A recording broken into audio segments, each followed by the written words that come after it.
Hi, Zack Yusof here. You're watching 7 Days, bringing you a roundup of some of the top stories from the last week.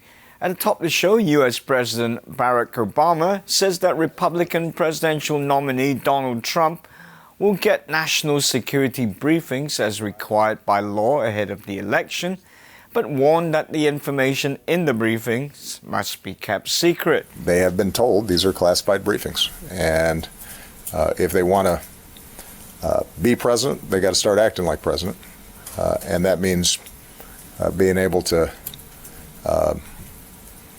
receive these briefings and not spread them around.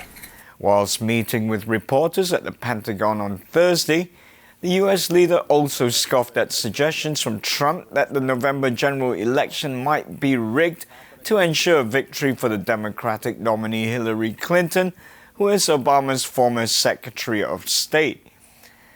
Coming up next, Thailand gears up for Sunday's referendum amidst an atmosphere of fear after the military government banned and arrested people for campaigning. The referendum is an important step for the military government that took power after the May 2014 coup, as it tries to shape a political system it hopes will end a decade of turmoil in Southeast Asia's second biggest economy. Authorities have arrested and detained dozens of activists and politicians in the run-up to the referendum, some for trying to hand out leaflets urging people to vote no.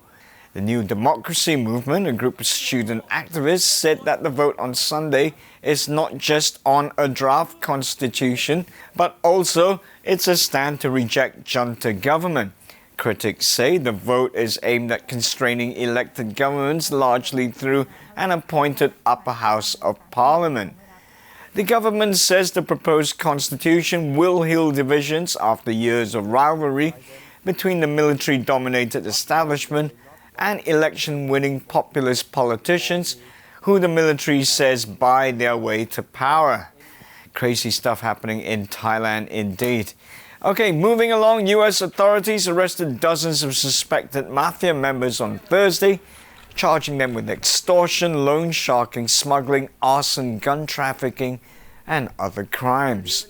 A federal indictment unsealed in New York tied 46 suspects to 4 of the city's 5 major Mafia outfits: the Genovese, the Gambino, Lucchese, and Bonanno families. Other suspects were part of the main Philadelphia family, the indictment said. Most of the suspects were arrested in New York, New Jersey, Connecticut, Massachusetts, and Florida early on Thursday. 3 remain at large, according to U.S. prosecutors in Manhattan. Prosecutors attributed an array of schemes, including gambling, rings, untaxed cigarette sales, and fake credit cards, to the suspects. Those arrested ranged in age from 24 to 80 and had nicknames such as Tony the Cripple and Mustache Pat, and used violence to intimidate their victims, according to the authorities. The federal case is one of the largest mob-related busts in recent years, as the pace of such prosecutions has slowed down since the Mafia's heyday decades ago.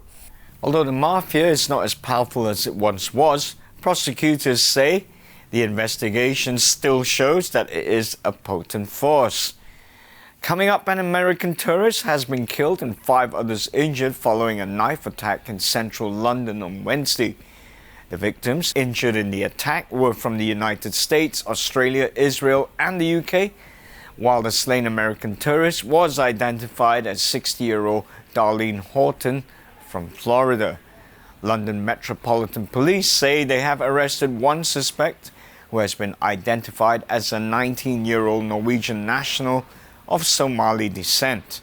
Although police have said that mental illness could be the main cause of the attack, many Londoners still think the incident cannot be taken out of the context following the recent surge in terror attacks across Europe. And finally, China's road-straddling bus made its first test run in northern Hebei province on Tuesday.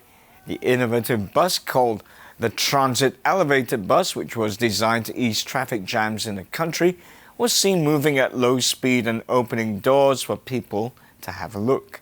The bus is 22 meters long, 7.8 meters wide, and 4.8 meters high and can carry up to 300 passengers, state-run Xinhua news agency said, adding that vehicles lower than 2 meters can indeed drive beneath the vehicle. Now, according to People's Daily, an official newspaper of the Chinese Communist Party, local authorities were not aware of the test, and the company behind the bus said that the road test on Tuesday was merely an internal testing. Part of the bus needs further assembling, People's Daily quoted the company's chief engineer as saying, "It's a brilliant invention. Love to see that being used in all major cities around the world." Okay, so until next time, do have yourself a good week.